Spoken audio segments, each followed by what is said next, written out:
کبھی کبھی یہ سوچ کر بڑی حیرت ہوتی ہے کہ انسان کی انا ہمیشہ ہی چیزوں کے الٹے اور تکلیف دہ معنوں سے چمٹتی ہے۔ وہ جو چیزیں ایک دوسرے کو مکمل کر رہی تھی انہیں مائنڈ نے، ایگو نے ایک دوسرے کے اپوزٹ کر کے رکھ دیا ہے۔ جیسے خلا اور مادے کا رشتہ، link between matter and space, خاموشی اور لفظوں کا رشتہ۔ مائنڈ کہتا ہے کہ ایک ہے مادہ، میٹر، وہ جسے چھوا دیکھا جا سکے، اور ایک ہے اس کے الٹ، اپوزٹ، خلا، اسپیس، زیرو۔ مائنڈ کہتا ہے آوازوں کا الٹ ہے خاموشی۔ میں یہ کہتا ہوں کہ ان مظاہر کو تم عقلی سطح پر انٹلیکچولی بھی پرکھو تو ایک دوسرے کے الٹ کھڑے نظر نہیں آئیں گے۔ یہ ایک دوسرے کے تکمیلی عنصر ہیں۔ خلا مادے کا اپوزٹ نہیں، خلا دو اجسام کے درمیان موجود فاصلے کا نہیں، دو اجسام کے درمیان موجود لنک کا نام ہے۔ جس کو یہ لنک دیکھنا نصیب ہو گیا وہ پھر کائنات میں تقسیم نہیں، وحدت کو دیکھنا شروع کرتا ہے۔ یہ جسے تم اسپیس کہتے ہو، جسے خلا سمجھتے ہو، وہ اصل میں دوئی کے سراب کے خاتمے کا نام ہے۔ بالکل ویسے ہی جیسے خاموشی لفظوں کو تخلیق کرنے والی ہے، جیسے دو لفظوں کو بامانی وہ لنک بناتا ہے جسے تم اسپیس کہتے ہو، جسے تم خاموشی کہتے ہو۔ تم نے لفظوں کو خاموشی کا الٹ سمجھ لیا ہے۔ یہ ایک دوسرے کی اپوزٹ حقیقتیں نہیں ہیں، بلکہ خاموشی وہ ماں ہے جس کی کوکھ سے لفظ جنم لیتا ہے۔ خاموشی وہ سمندر ہے جس میں لفظوں کی مچھلیاں تیرتی ہیں۔ تمہارے ذات مگر جو حادثہ ہوا ہے وہ بڑا ہی معکوس ہے۔ تم خاموشی کے اس سمندر سے تو کٹ گئے، بس لفظوں کی مچھلیوں سے تمہارا ناتا رہ گیا، اور یہ ایسا ناتا ہے کہ جس نے تمہیں سمندر کا، خاموشی کا باقاعدہ دشمن بنا دیا ہے۔ تم دیکھتے ہو اپنی روز کی زندگی کو، کیسے تم خاموشی کو قتل کرتے رہتے ہو، کبھی انٹرٹینمنٹ کے نام پر، کبھی موبائل اور کبھی سوشل میڈیا کے نام پر، کبھی فلم تو کبھی ٹی وی، کبھی خبریں تو کبھی ٹاک شوز۔ لیکن جو تم نہیں دیکھ پا رہے وہ یہ ہے کہ سمندر فنا ہوتا ہے تو مچھلیاں بھی فنا ہو جاتی ہیں۔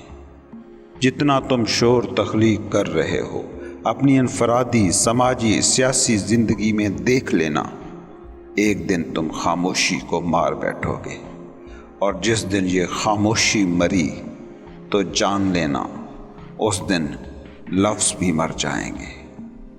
لفظوں کے درمیان موجود خاموشی کا وقفہ، اسپیس، جو فکرہ تخلیق کرتا ہے۔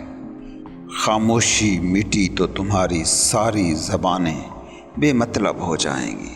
تم لفظوں کی طاقت سے ہی بس واقف ہو، خاموشی کی طاقت کا تمہیں احساس نہیں۔ تم غار ہیرا میں بیٹھے خاموش نبی کو نہیں جان پائے، اور اسے جاننے کی فکر میں ہو کہ جو اس نبی نے کہا۔ تم صوفی کی خاموشی کو فرار کہتے ہو، مگر یہ نہیں دیکھتے کہ خاموشی سے سیراب ہو کر جب کوئی صوفی بولتا ہے تو اس کے لفظوں کی شان ہی الگ ہوتی ہے۔ کبھی تم غور کرو خاموشی کتنی طاقتور چیز ہے۔ اتنی صدیوں سے تم لفظوں کے ساتھ تجربے کر رہے ہو، کبھی خاموشی کے ساتھ بھی تجربہ کر کے دیکھو۔ تم فرض کرو کسی نے تمہیں گالی دی، تم نے جواب میں گالی دی، جو کہا گیا، جو ایکشن کیا گیا اس کا جواب اسی زبان میں دے دیا۔ یہ ایک طرح کا ابلاغ ہے، کمیونیکیشن۔ ایک اور طریقہ بھی ہوتا ہے، اس پر بھی کبھی غور کرو اور ایمانداری سے بتانا کہ کون سا ذریعہ ابلاغ، وے آف کمیونیکیشن زیادہ مؤثر، زیادہ پاورفل ہے۔ دوسرا طرز یہ ہے، اسی مثال کو سامنے رکھیں، کسی شخص نے تمہیں گالی دی اور تم چپ کھڑے رہے، مکمل خاموش۔ ایک آواز کے ذریعے ہوا کمیونیکیشن اور دوسرا خاموشی کے ذریعے ہوا ابلاغ۔ انسانوں نے تاریخ کے اس سفر میں بولنے کو، زبان کو حد سے زیادہ اہمیت دے لی ہے اور نتیجہ بھی بھگت رہے ہیں۔ آج چپ رہنا یا تو کمزوری ہے یا پھر فرسٹریشن، اداسی میں، مجبوری میں تم چپ ہو پاتے ہو۔ چپ کے ساتھ تمہارے سارے رشتے غلط ہو گئے ہیں۔ خاموشی بس تمہارے دکھوں اور اداسیوں کی زبان رہ گئی ہے۔ خاموشی جیسی طاقتور زبان کو تم بس جنازوں پر، مردوں پر آزماتے ہو۔ تم کسی کے گھر جاؤ اور وہ چپ بیٹھا رہے تو تم اس کو اپنی بے عزتی سمجھتے ہو۔ ہاں، وہ تمہارے آنے کی خوشی کو بیان کرنے میں بے تکے، بے معنی لفظ دہراتا رہے، تعریفوں کے پل باندھتا رہے تو سمجھتے ہو کہ اب ویلکم ہوا۔ تم لفظوں کو جانتے ہو کیونکہ لفظ تمہیں اس اذیت سے بچا لیتے ہیں جو جاننے کے لیے اٹھانی پڑتی ہے۔ اس تمہارے سفر میں تم نے خاموشی کو سننے کی ساری اپنی صلاحیت کھو دی ہے۔ تم کسی سے کچھ پوچھو اور وہ چپ رہے تو تم سمجھو گے کہ اس نے میری بے عزتی کی یا اسے کچھ معلوم ہی نہیں۔ تم یہ سوچ ہی نہیں سکتے کہ خاموشی بھی جواب ہو سکتی ہے۔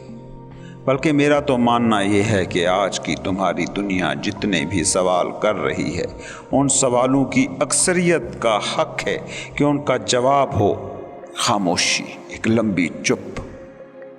اس بات کو کاش تم سمجھ پاتے کہ کچھ چیزوں کا جواب بس خاموشی ہوتی ہے۔ بلکہ ذرا گہرا غور کرو تو زندگی کے جتنے بھی بڑے اور عظیم سوال ہیں، ان کا جواب خاموشی ہے۔ لیکن تم سوال کرو اور جواب نہ ملے تو یہ سمجھتے ہو کہ تمہارے سوال کو عزت نہیں دی گئی، یا پھر یہ جانو گے کہ جس سے پوچھا گیا ہے اسے کچھ پتہ ہی نہیں، تم نے غلط بندے سے سوال پوچھ لیا۔ مگر تم یہ سوچ ہی نہیں پاتے کہ اس کا ایک جواب خاموشی بھی ہو سکتا ہے۔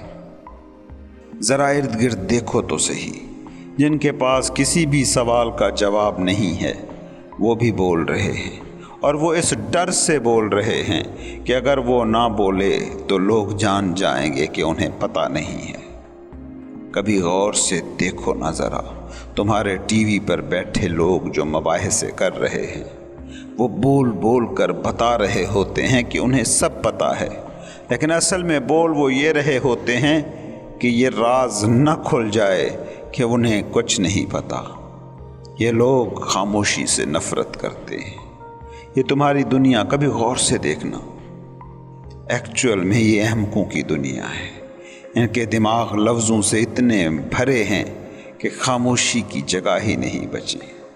تم نے گھر میں اتنا سامان بھر لیا ہے کہ گھر والوں کے لیے جگہ نہیں رہ گئی۔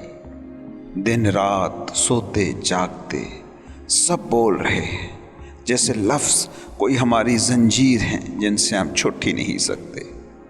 مگر جو تم نہیں سمجھ پا رہے وہ یہ ہے کہ لفظ کنارہ ہے، زندگی بیچ سمندر کی منجھدار ہے۔ اگر تم لفظوں کے کناروں سے چمٹ گئے تو زندگی کے سمندر کی گہرائیوں کو کبھی نہ چھو سکو گے۔ تم زندگی کی لہر کو کبھی چھو ہی نہ سکو گے۔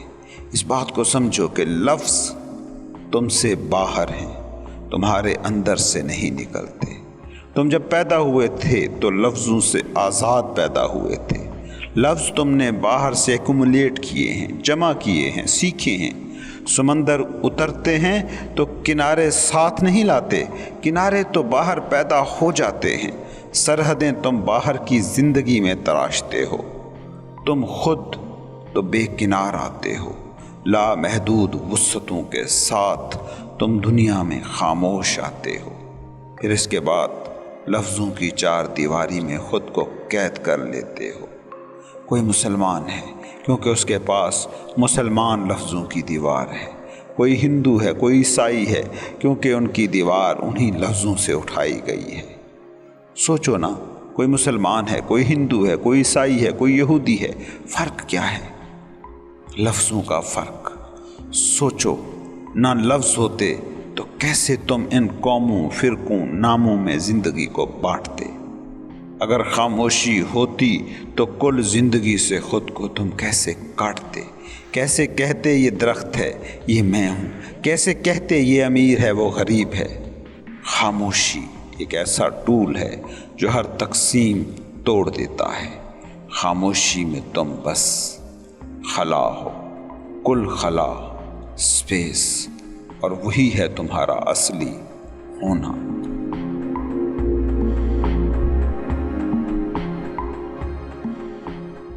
میں اپنی ان ویڈیوز میں اکثر ایک مثال دیتا ہوں، جھیل اور لہروں کی مثال۔ کوئی بھی جھیل دو حصوں پر مشتمل ہوتی ہے، ایک ہے اس کا ریئل حصہ اور ایک ہے ان ریئل حصہ، یعنی ایک حقیقت اور ایک غیر حقیقت۔ جھیل کی سطح اور جھیل کی لہریں غیر حقیقت ہیں۔ غیر حقیقت کیوں ہیں؟ کیونکہ ان کا ہونا جھیل کے پانیوں پر منحصر ہے۔ سوچیں، اگر پانی نایاب ہو جائے، پانی سوکھ جائے تو لہریں کہاں جائیں گی؟ بالکل ویسے ہی غائب ہو جائیں گی جیسے جسم کے غائب ہوتے ہی سایہ غائب ہو جاتا ہے۔ دوسرا اہم پہلو اس جھیل کی مثال کا یہ ہے کہ جھیل کی سطح پر کچھ بھی سرگرمی ہوتی رہے، جھیل کا باطن اس سے آزاد رہتا ہے۔ ہو سکتا ہے کسی جھیل کی سطح پر بہت سے شاپر تیر رہے ہوں، سوکھے ہوئے پتے کشتی رانی کر رہے ہوں، ہوا تیز چلے تو لہریں طوفانی ہو جائیں، ہوا سست ہو تو چھوٹی موٹی لہریں اٹھیں، مگر جھیل کا باطن، اس کی تہ، اس سے کبھی متاثر نہیں ہوتی۔ اب اس مثال کو انسانی انا اور انسانی ہستی پر لاگو کر کے سمجھنے کی کوشش کریں۔ انسانی انا جھیل کی لہروں جیسی ہے۔ کسی کا کوئی فکرہ چبھ گیا تو ایسے ہے جیسے جھیل کی سطح پر کسی نے شاپر پھینک دیا۔ کاروبار کا نقصان ایسے ہے کہ جیسے سوکھے پتے اوپر تیر کر جھیل کی سطح کو چھپا لیں۔ رشتے ٹوٹنے کی آندھی چلی تو انا کو لگا جیسے وہ طوفانوں میں گھر گئی ہے۔ روزمرہ کی زندگی کے روزمرہ کے مسائل ہوں تو جیسے ہلکی ہوا چل رہی ہے، لیکن جھیل کا باطن ہمیشہ اس سے غیر متاثر رہتا ہے۔ ہستی، زندگی، بینگ، تمہاری زندگی کی جھیل کا وہی باطن ہے جو کبھی بھی کسی بھی چیز سے متاثر نہیں ہوتا۔ اب اگر آئیڈینٹیفیکیشن جھیل کی سطح کے ساتھ ہے تو وہاں ہر وقت کچھ نہ کچھ ہو رہا ہے، کبھی اونچی لہریں، کبھی ہلکی پھلکی لہریں، کبھی انزائٹی کا کچرا، کبھی ڈپریشن کا شاپر، کبھی گھریلو مسائل کا گند۔ انا اسی سے ڈیل کر رہا تمہارا نقلی سیلف ہے۔ نقلی سیلف کیوں کہہ رہا ہوں؟ کیونکہ اس کا ہونا تمہاری ہستی پر منحصر ہے۔ انا تمہاری بینگ کا، تمہاری ہستی کا سایہ ہے، اس کے ہونے سے اس کا وجود ہے۔ جیسے لہریں جھیل کے پانی کی موجودگی میں ہی اپنا وجود رکھتی ہیں، ویسے ہی انا تمہاری ہستی کے ہونے کے دم سے ہے۔ جھیل کو دو نظروں سے دیکھا جا سکتا ہے۔ اس کے پانی کے نقطہ نظر سے دیکھیں تو جھیل میں کبھی بھی کچھ بھی نہیں ہو رہا۔ ہاں، اس کی لہروں کے نظریے سے دیکھیں تو ہر وقت کچھ نہ کچھ ہو رہا ہے۔ تمہاری زندگی کو بھی ایسے ہی دو رنگ سے دیکھا جا سکتا ہے، دو ڈھنگ سے جیا جا سکتا ہے۔ شعور کا مرکز انا ہے تو انائی زندگی کے مسائل ہمہ دم گھیرے رکھیں گے، اور شعور کا مرکز ہستی ہے تو ایک ابدی سکون اور سکوت آپ کو ہمیشہ گھیرے رکھتا ہے۔ یہ جو بار بار ان ویڈیوز میں آپ سے کہا جاتا ہے کہ اپنے ساتھ بیٹھیں یا میڈیٹیشن کریں، اس کا مقصد بنیادی طور پر اس سارے کھیل کو دیکھنا ہے، اس فہم، اس سمجھ کو پیدا کرنا ہے کہ میں کس کے ساتھ خود کی شناخت جوڑوں، ہر دم متغیر سائے کے ساتھ، لہروں کے ساتھ، یا ہر دم پرسکون جھیل کی تہ کے ساتھ، ہر دم بدل رہی انا کے ساتھ، رول پلینگ کے ساتھ، یا اس ابدی سکون کی حامل خودی، ہستی اور زندگی کے ساتھ؟ جب تم اپنے ساتھ بیٹھنا سیکھ جاتے ہو تو پھر یہ ترجیح طے کر پانا آسان ہو جاتا ہے۔ مگر یہ بات بھی بجا ہے کہ اپنے ساتھ بیٹھنے کا عمل جتنا آسان لگتا ہے اتنا آسان ہے نہیں، کیونکہ انا اس حالت سے بڑا چڑھتی ہے اور کچھ کرنے، کسی چیز کے پیچھے بھاگے رکھنے پر مجبور رکھتی ہے۔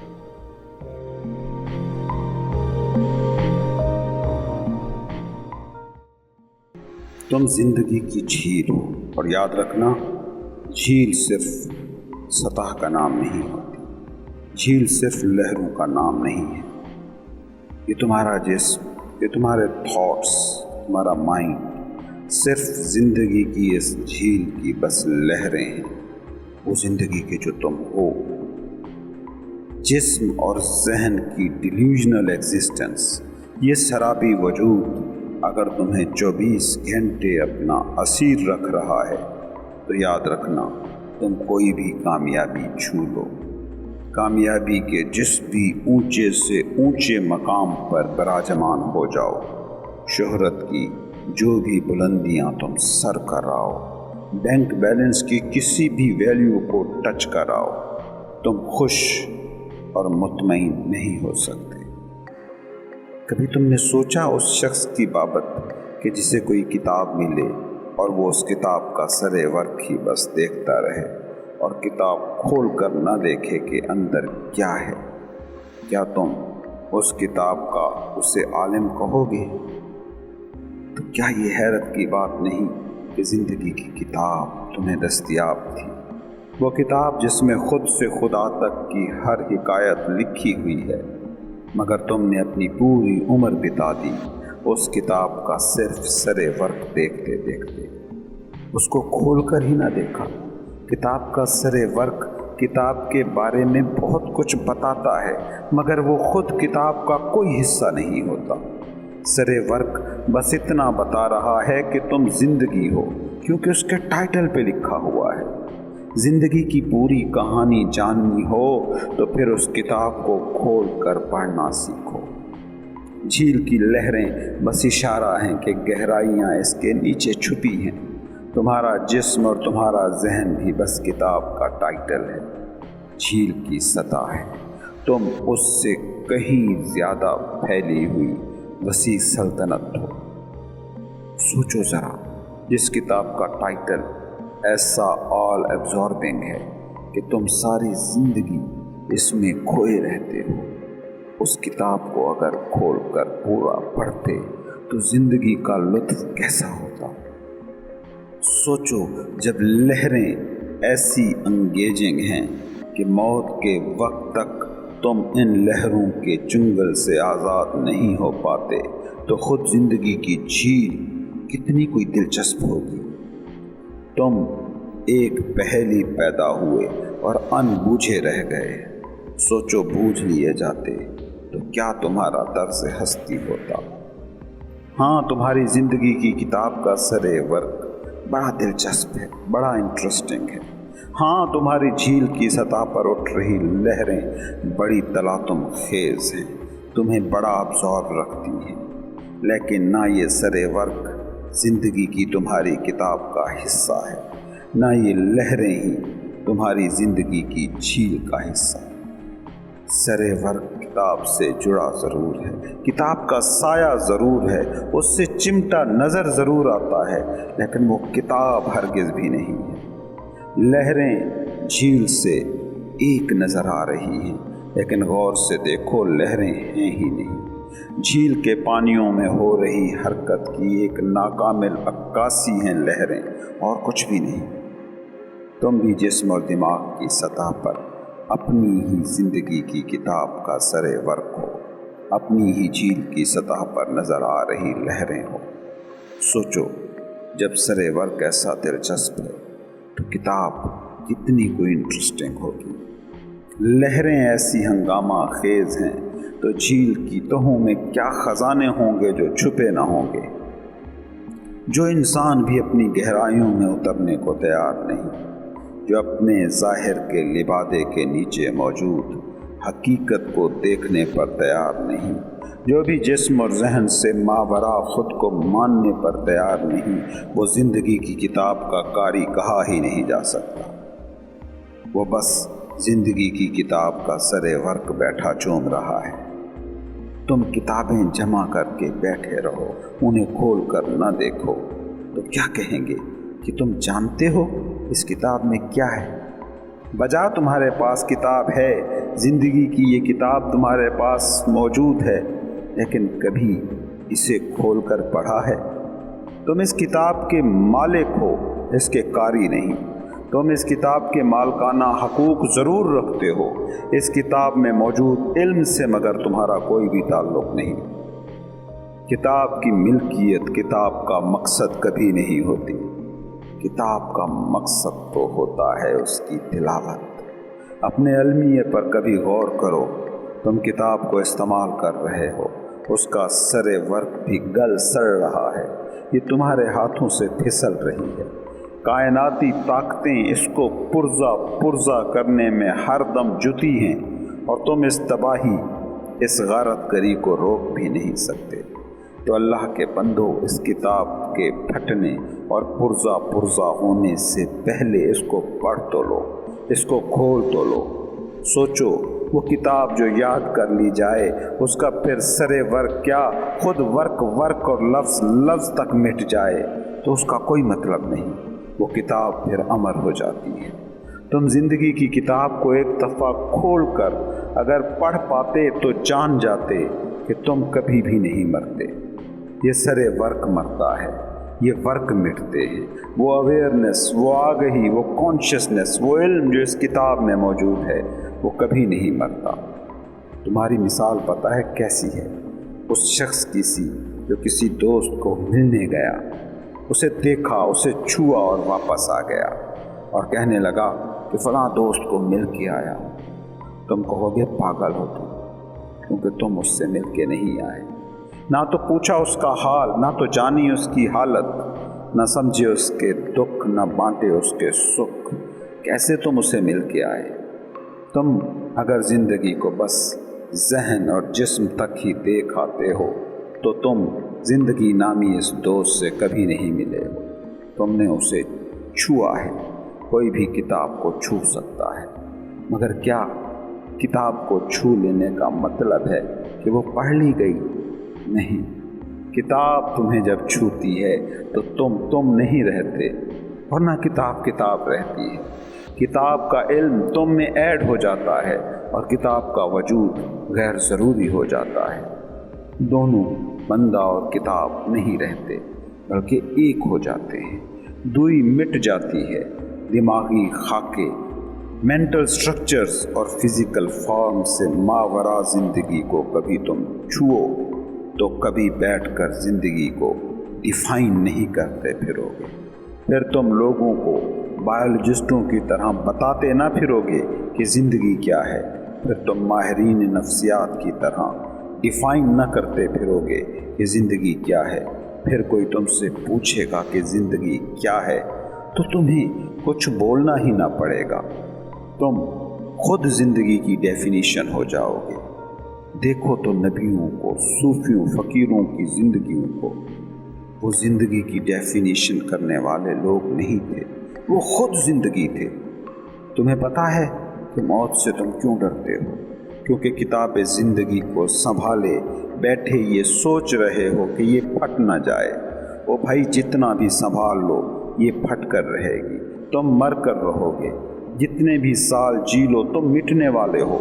تم اس خوف سے ماوراء ہو سکتے ہو اگر اس سنبھالی گئی کتاب میں موجود علم کو حاصل کر لو۔ اس کتاب میں موجود علم کو جانتے ہی تم اس کتاب کی حفاظت کے بوجھ سے آزاد ہو جاؤ گے۔ پھر ایسا نہیں ہوگا کہ تمہارا جسم مرے گا نہیں، تمہارے ذہن کی موت نہ ہوگی۔ ان کو تو فنا ہونا ہی ہونا ہے، کیونکہ جو تم نے اکٹھا کیا ہے وہ تو مٹ کر ہی رہے گا، لیکن تم جس نے اکٹھا کیا ہے وہ نہیں مٹے گا، کیونکہ تم یہ کتاب کا سرے ورق نہیں تھے۔ تم تو اس کے اندر موجود علم تھے جو تم کو مل گیا۔ جھیل کی جب لہریں ختم ہوتی ہیں تو جھیل مٹتی نہیں ہے، جھیل کا جھوٹ مٹ جاتا ہے اور حقیقت رہ جاتی ہے۔ لہریں جھیل کا جھوٹ ہیں، سرے ورق کتاب کا عکس ہے۔ تمہارا جسم اور دماغ تمہارا ایک سراب ہیں اور کچھ بھی نہیں۔ زندگی کی کتاب کو سنبھالو مت، اسے پڑھو، ورنہ کتاب کے ٹائٹل کو سنبھالنے والے سارے علوم جنہیں تم نیچرل اور سماجی سائنسز کہتے ہو تمہارے سامنے مفروضوں کا ڈھیر تو رکھ سکتے ہیں، یہ کبھی نہیں بتا سکتے کہ زندگی کیا ہے۔ اور تم پوچھتے ہی کیوں ہو؟ تم زندگی ہو۔ خود کو دیکھو اور جان لو کہ زندگی کیا ہے، لیکن خود کو دیکھو ایسے کہ یہ حقیقت سامنے رہے کہ تمہاری سوچیں اور تمہاری حیات بس سرے ورق ہیں۔ تم اس سرے ورق کے نیچے چھپے زندگی کی کتاب ہو۔ یہ سرے ورق تم ہو کر بھی تم نہیں ہو۔